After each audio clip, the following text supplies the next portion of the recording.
Sans une bonne dose d'audace et de courage, on ne peut rien entreprendre. Et ça, les entrepreneurs le savent très bien. Le courage, c'est le thème du forum qui les réunit aujourd'hui à Lumini. Mesdames, vous avez le courage de nous répondre.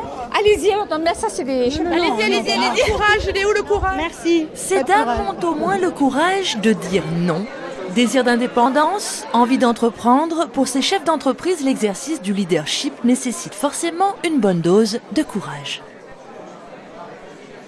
Il faut avoir le courage d'accepter ses forces et celui d'accepter ses faiblesses, de reconnaître ses vulnérabilités aussi. Donc, ça fait partie des messages qu'on a entendus d'ailleurs ce matin et qui nous confortent dans nos convictions.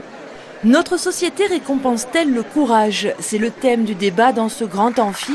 Et parmi les invités, cette militante catholique qui avait pris la tête des manifs anti-mariage pour tous. Ici, on lui reconnaît le courage de s'exprimer. On ne regrette jamais d'avoir du courage, on s'en félicite ou on remercie le ciel quand on y croit comme moi. Parfois, on en paye le prix aussi. Je le paye là. Dans 15 jours, je suis expulsée de chez moi. Je n'ai plus de travail.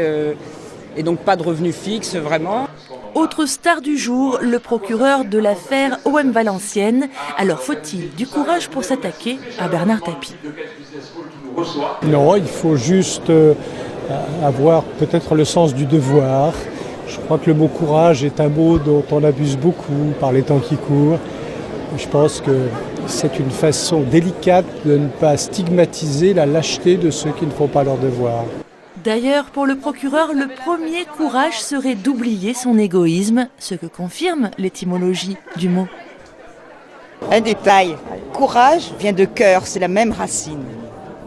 Donc, c'est avoir du cœur. C'est avoir du cœur, avant tout.